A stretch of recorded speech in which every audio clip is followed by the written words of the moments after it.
Hello दोस्तों, स्वागत है आप सभी का हमारे इस चैनल पर। दोस्तों, हम लोग पढ़ रहे थे बीए फर्स्ट सेमेस्टर का राजनीति शास्त्र और इसमें हम लोग सेकेंड यूनिट पढ़ रहे थे। और सेकेंड यूनिट में हमारा टॉपिक चल रहा था संवैधानिक विकास के चरण, स्टेजेस ऑफ कॉन्स्टिट्यूशनल डेवलपमेंट। तो पिछले वीडियो में हम लोगों ने पढ़ा था कि भारत शासन अधिनियम 1858 में कौन कौन से प्रावधान थे और उसकी क्या विशेषताएँ थी, उसको हम लोगों ने देख लिया था। तो उसी के आगे आज हम लोग पढ़ेंगे भारतीय परिषद अधिनियम 1861।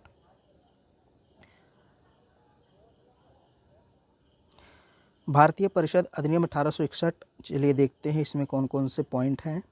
देखिए, भारतीय परिषद अधिनियम 1861 भारत के संवैधानिक विकास में एक महत्वपूर्ण घटना है, क्योंकि इसके द्वारा भारत सरकार की मंत्रिमंडलीय व्यवस्था की नींव पड़ी।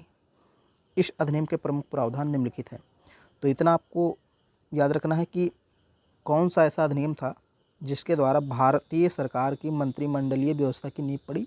तो भारत परिषद अधिनियम 1861, ये आपको याद रखना है। इसी के द्वारा हमारे देश में मंत्रिमंडलीय व्यवस्था की नींव पड़ी थी। इस अधिनियम के द्वारा कार्यकारी परिषद के सदस्यों की संख्या 4 से बढ़ाकर 5 कर दी गई। मैंने आपको बताया था टोटल 4 सदस्य होते थे कार्यकारी परिषद में। अगर टोटल सदस्य देखा जाए तो 6 होते थे। जैसे एक गवर्नर जनरल होता था, मैंने आपको बताया है 1853 के अधिनियम में, आप देख लीजिए चार्टर अधिनियम 1853 में बताया था कि टोटल 6 सदस्य होते थे। एक गवर्नर जनरल, एक कमांडर इन चीफ और 4 अन्य सदस्य। तो वही बोल रहा है यहाँ पे, जो 4 अन्य सदस्य होते थे उनकी संख्या बढ़ाकर 5 कर दी गई। इसमें 3 सदस्य प्रशासनिक सेवा के होते थे, जिनको भारत में रहने का 10 वर्ष का अनुभव होना आवश्यक था। शेष 2 सदस्यों में से एक 5 वर्ष विधि संबंधी अनुभव प्राप्त होना आवश्यक था। यानी कि 5 सदस्य हो गए।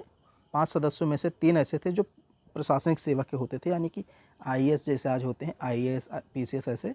तो उस टाइप के जो सदस्य होते थे 3, और 2 सदस्य जो होते थे उनमें से एक सदस्य को 5 वर्ष का विधि संबंधी अनुभव प्राप्त होना आवश्यक था। वायसराय की विधान परिषद में न्यूनतम 6 और अधिकतम 12 मनोनीत सदस्यों का प्रावधान किया गया। तो मैंने आपको बताया था 1853 में कि जब परिषद जो है विधायिका के रूप में कार्यरत होगी तो उसमें 6 सदस्य बढ़ जाएंगे, यानी टोटल 12 हो जाएंगे। अब इसमें एक प्रावधान कर दिया गया यहाँ पर कि न्यूनतम 6 और अधिकतम 12 और सदस्य उसमें बढ़ा सकते हैं, यानी 12 पहले से ही थे, अब कम से कम 6 बढ़ाएंगे तो 18 हो जाएंगे, अगर 12 बढ़ाया जाता है तो 24। तो ये प्रावधान कर दिया गया 1861 के अधिनियम के तहत। कम से कम आधे सदस्यों का गैर सरकारी होना आवश्यक था, किंतु इनकी शक्तियां विधि निर्माण तक ही सीमित थी। कहने का मतलब जब जो परिषद है विधायिका का काम करेगी तभी इतने सदस्य बढ़ेंगे, नहीं तो फिर वही जो 5 और 2 7 सदस्य रहेंगे उतने ही रहेंगे। 5 सदस्य कहने का मतलब यहाँ मैंने आपको बताया ना, ऊपर देखिए, ये 5 सदस्य ये हो गए और एक गवर्नर जनरल और एक कमांडर इन चीफ, ये 7 ही सदस्य रहेंगे जब कार्यपालिका के रूप में कार्य होगा। अगर विधायिका के रूप में कार्य होगा तो पहले तो 12 थे और अब 6 या 12 बढ़ जाएंगे तो 18 या 24 हो जाएंगे। थोड़ा समझना कॉम्प्लिकेटेड है, लेकिन अगर आप सारे वीडियोस को सीक्वेंस से देखेंगे तो आई होप आप समझ जाएंगे। 1862 में लॉर्ड कैनिंग ने 3 भारतीयों, बनारस के राजा, पटियाला के महाराजा और सर दिनकर राव को विधान परिषद में मनोनीत किया। ये 3 भारतीय थे, विधान परिषद में मनोनीत किए गए। वायसराय को विधान परिषद में भारतीयों के नाम निर्दिष्ट करने की शक्ति प्रदान की गई। यह राज्य सचिव के नियंत्रण तथा नियंत्रण में कार्य करती थी। तो वायसराय को यह शक्ति दी गई कि वह विधान परिषद में भारतीयों का नाम निर्दिष्ट कर सकता है, मनोनीत कर सकता है। कौन? वायसराय को ताकत दी गई। अब ये पॉइंट इंपॉर्टेंट है। वायसराय को विशेषाधिकार व आपात स्थिति में अध्यादेश जारी करने का अधिकार दिया गया।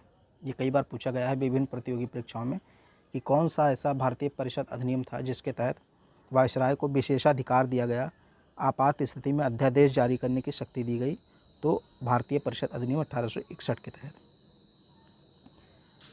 वायसराय को आवश्यक नियम एवं आदेश जारी करने की शक्ति प्रदान की गई। जिसके तहत लॉर्ड कैनिंग ने भारतीय शासन में पहली बार समविभागीय प्रणाली की शुरुआत की। समविभागीय मतलब विभागों के माध्यम से प्रशासन करना शुरू किया, यानी कि जो कार्य था, वर्क होता था, उसको कई विभागों में बांट दिया। जैसे आज रक्षा मंत्रालय अलग है, वित्त मंत्रालय अलग है, गृह मंत्रालय अलग है, ऐसे ही।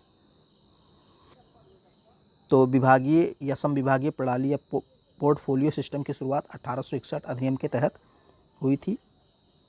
इस अधिनियम ने बम्बई और मद्रास प्रेसिडेंसियों को कानून बनाने की शक्ति वापस देकर विकेंद्रीकरण की प्रक्रिया की शुरुआत की।